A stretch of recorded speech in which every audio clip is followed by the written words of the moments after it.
दोस्तों, जब से रूस यूक्रेन का युद्ध स्टार्ट हुआ है तब से आपने सुना होगा कि कभी अमेरिका हथियार दे रहा है यूक्रेन को तो कभी ब्रिटेन हथियारों की मदद भेज रहा है यूक्रेन को। ऐसे ही एक एक कर बहुत सारे यूरोपियन देश, लगभग सारे के सारे यूरोपियन देश ही आप मान लीजिए, जो कि यूक्रेन को लगातार हथियारों की या किसी न किसी प्रकार की मदद भेजते रहते हैं। और ये बात एकदम सही है कि यूक्रेन के लिए जो फॉरेन कंट्री से मदद मिल रही है वो मेजरली हथियार और एम्यूनिशन ही हैं। लेकिन हथियारों के मिलने की वजह से हम ये नहीं कह सकते कि यूक्रेन को पैसे की मदद जरा भी नहीं मिल रही है। अगर हम यूक्रेन की फॉरेन मदद को कैटेगरीज में डिवाइड करके देखें तो ये मेनली 3 कैटेगरीज में डिवाइड होती है। लेकिन दोस्तों, उससे पहले अगर अभी तक आपने इस चैनल को सब्सक्राइब नहीं किया है तो आपसे विनम्र निवेदन है कि आप इस चैनल को सब्सक्राइब कर नोटिफिकेशन बेल को ऑन कर लीजिए और वीडियो को लाइक कर दीजिए। चलिए हम वीडियो में वापस आते हैं। उनमें से पहले नंबर पर तो आ जाता है मिलिट्री एड, जिसके अंदर यूक्रेन को मिलने वाले वेपन्स और एम्यूनिशंस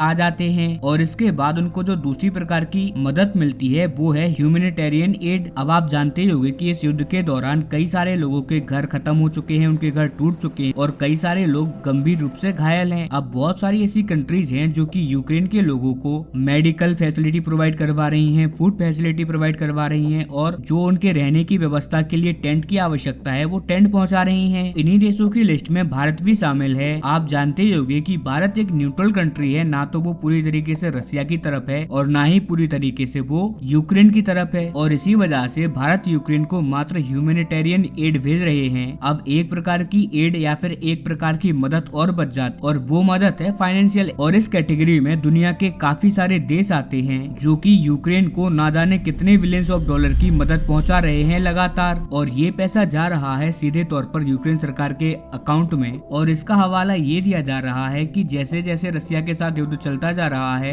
वैसे वैसे यूक्रेन की गवर्नमेंट की जो कमाई है वो पूरी तरीके से कम होती अब बिल्कुल खत्म हो चुकी है। इसी वजह से हम उन्हें फाइनेंशियल हेल्प कर रहे हैं, जिससे कि यूक्रेन की गवर्नमेंट को अपने यहाँ पर इंफ्रास्ट्रक्चर को रिबिल्ड करने में मदद मिलेगी और काफी सारी चीजों में और भी ज्यादा मदद मिलेगी, जिससे कि वो मेडिकल्स, सेना की सैलरी वगैरह को अच्छे से दे पाएंगे। और कहा जा रहा है कि यूक्रेन की सरकार ने अपने खर्चे में काफी सारी कटौती कर ली है, लेकिन फिर भी बहुत सारी चीजें अभी भी ऐसी हैं जिनमें कॉस्ट कटौती नहीं की जा सकती। और इसी वजह से यूक्रेन की गवर्नमेंट सभी कंट्री से लगातार रिक्वेस्ट कर रही है कि यूक्रेन को वेपन और ह्यूमैनिटेरियन एड के साथ साथ फाइनेंशियल एड भी प्रोवाइड करवाई जाए। अब ऐसी ही रिक्वेस्ट यूक्रेन ने भारत से भी करी थी, लेकिन इसके बावजूद भारत लगातार यूक्रेन को ओनली ह्यूमैनिटेरियन एड ही भेजता आया है। जनरेटर हो, वैक्सीन हो, मेडिकल डिवाइस हो या फिर टेंट्स हो या फिर फूड आइटम हो, इन्हीं सब चीजों को लगातार भारत यूक्रेन की मदद के लिए भेजता रहा है। लेकिन यूक्रेन की गवर्नमेंट लाखों बार रिक्वेस्ट कर चुकी है भारत से अभी तक कि भारत यूक्रेन को फाइनेंशियल एड प्रोवाइड करवा दे, लेकिन भारत सरकार ने अभी तक एक भी डॉलर यूक्रेन के अकाउंट में डायरेक्टली नहीं पहुंचाया है। और भारत के द्वारा जो फाइनेंशियल हेल्प नहीं की गई है यूक्रेन की, ये बहुत अच्छी बात है। अब मैं ऐसा क्यों कह रहा हूँ वो है इस खबर की वजह से।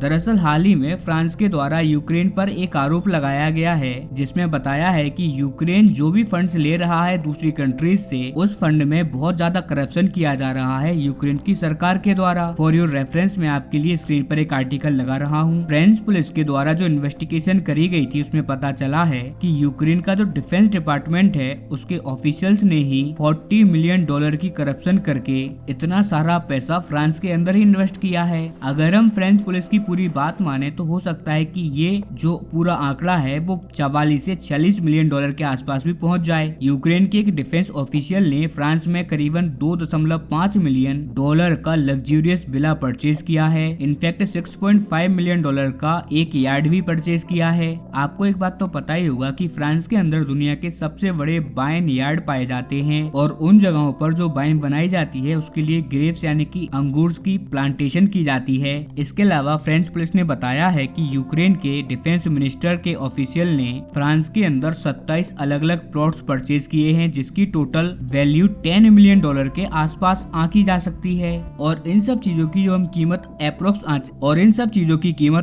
आंके तो 400 करोड़ रुपए के आसपास आ जाती है। फ्रेंच पुलिस ने कहा है कि करप्शन का ये तो मात्र एक केस ऐसा है जो हमारे सामने आ चुका है और उसके बारे में भी हमें उस टाइम पर पता चला जब यूक्रेन से इतने बड़े अमाउंट का ट्रांजैक्शन हुआ। हो सकता है कि यूक्रेन के गवर्नमेंट ऑफिशियल ने और भी ज्यादा करप्शन किए हों और भी यूरोप के अन्य देशों में इन्वेस्टमेंट किया हो, या फिर इनका क्रिप्टो क्रिप्टो करेंसी में कन्वर्ट करके इनका इस्तेमाल किया गया हो या फिर छोटे छोटे इन्वेस्टमेंट कर दिए गए हों और दूसरी कंपनी के और दूसरे कंट्रीज के ऑफशोर्स अकाउंट में डाइवर्ट कर दिया गया हो। अगर आपको आसान शब्दों में बताऊं तो ये सब मनी लॉन्ड्रिंग का केस भी हो सकता है। वहीं अगर हम इंडिपेंडेंट एजेंसीज की बात करें तो उनका कहना भी यही है कि यूक्रेन के अंदर डिफेंस सेक्टर में स्पेशली कई मिलियंस ऑफ डॉलर का घोटाला चल रहा है। गलती से भी अगर इंडिपेंडेंटली ऑडिट हो गया यूक्रेन के डिफेंस या फिर यूक्रेन की गवर्नमेंट के अंदर तो इनका पूरा का पूरा कच्चा चिट्ठा निकलकर सामने आ जाएगा। यूक्रेन गवर्नमेंट अपने वॉर का फायदा उठाकर ये सारा पैसा दुनिया के तमाम देशों से ऐंठ रहे हैं। इनफैक्ट यूक्रेन के अंदर करप्शन को रोकने के लिए एक एजेंसी भी है यूक्रेन के अंदर, लेकिन ये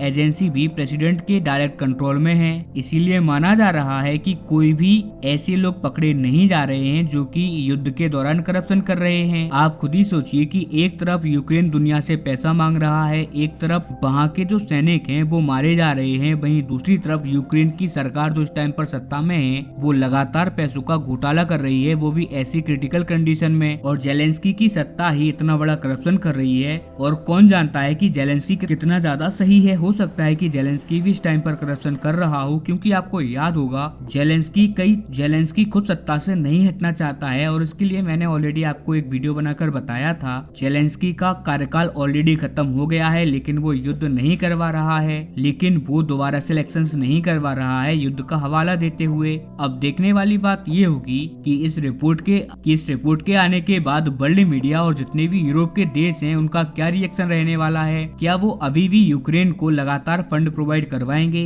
या फिर उनके करप्शन के चलते ये फंड उनको अब देना बंद कर देंगे। खैर, इस मामले पर जैसे ही कोई भी अपडेट आता है मैं आपको बताऊंगा। तब तक आप इस चैनल को सब्सक्राइब करके रखना।